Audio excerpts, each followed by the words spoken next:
Тръгваме някъде после назад. Тръгваме някъде път като път. Искали питане наш е света. Пориви, полети без имена. Още съществуват структурите на студената война, още има опасност от война, още процесите не са станали необратими за създаване на един единен свят, на единна цивилизация в перспектива, на съзряването на социализъма в турбуха на капитализъма. Още няма такъв поврат. И ще бъде грешка, за да утвърждаваме, че такъв поврат има. Защото така няма друго начин, освен капитализма се създаде, така се каже, в турбуха на феодализъма. Там той се зароди и 3 столетия се създаваше капитализъм. С огън и меч и по демократичен път, в различни начини. Ето и ние сме изправени сега да дадем една оценка на съвременния свет. И преди всичко на капитализъма и на социализъм. Но да преминем към социализъма. Какво утвърждаваме ние в нашата постановка? Но за да върша, на тая основа и на тия наши виждания, ние още един път, драги другарки и другари, се убеждаваме колко правилна е политиката на Съветския съюз, на сегашното ръководство, начело с другаря Горбачов, на световната арена. Около 17 или 20 развиващи страни са поели пътя на социалистическо развитие. И другари, ние десетки години с тях говориме, че това е правилно. Ние ги поддържаме. Правилно вървите. Ето по нашия път. Вие ще победите и така нататък, и така нататък. Но сега ние смениме темата. И аз в какво изпаднаваме?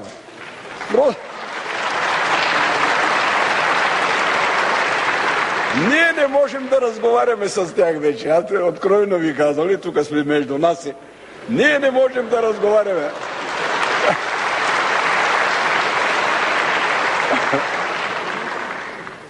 Не може да им разясниш никакъв проблем. Трудно е.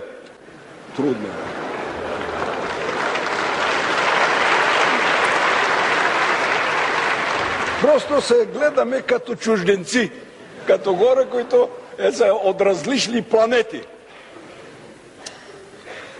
Какво е в така се каже, ако ще в генезиса на тяхното мислене?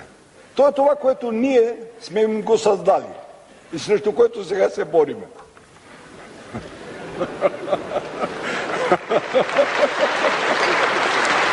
Това е, че те могат да изградат социалистическо общество. Боже Господи Исусе Христе!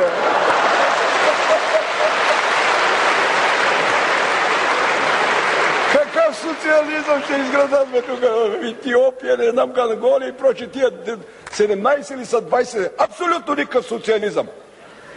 Защо? Могат да го създадат, да прескочат, така да прескачат феодализъма, някой и капитализъма, пожалуйста да прескачат. Могат, но някой трябва да плати. А те искат сега у нас ние да платиме. Ама слушай, ние нямаме възможност да платиме. Просто нямаме възможност. И те това не могат да разберат. Как така? И какво ще правим ние? И какво ще правите? Ще правите това, което ние правиме. Ето това ще правите. Ще се считате с реалностите. Ще трябва да извървите своя път. Няма друг начин. Своя път трябва да извървите. Ето това, което ние с нашия пленум сега ще направим прелом. Конкуренцията. Няма друг път. Фирми и конкуренция да се ги пуснеш да плуват. Но не в Панчареското езеро и в Правчанския язовир, а в международни води. Ето това е.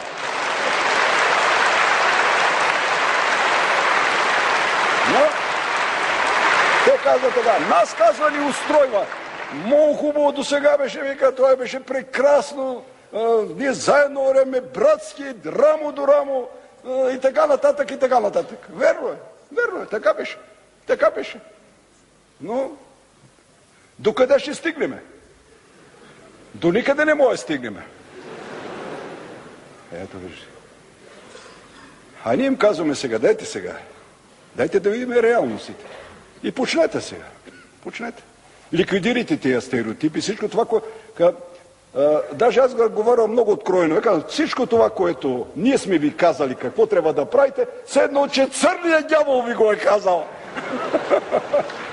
Махнете го това и почнете да мислите, излезте на реалния свет, на реални позиции. Защото социализма се е явил преждевременно друга. Млади приятели. Той е недоносче. А щом е недоносено, трябва специални грижи. Той ще стане юнак. И ще го направим юнак. Но трябва да видим каква е действителността.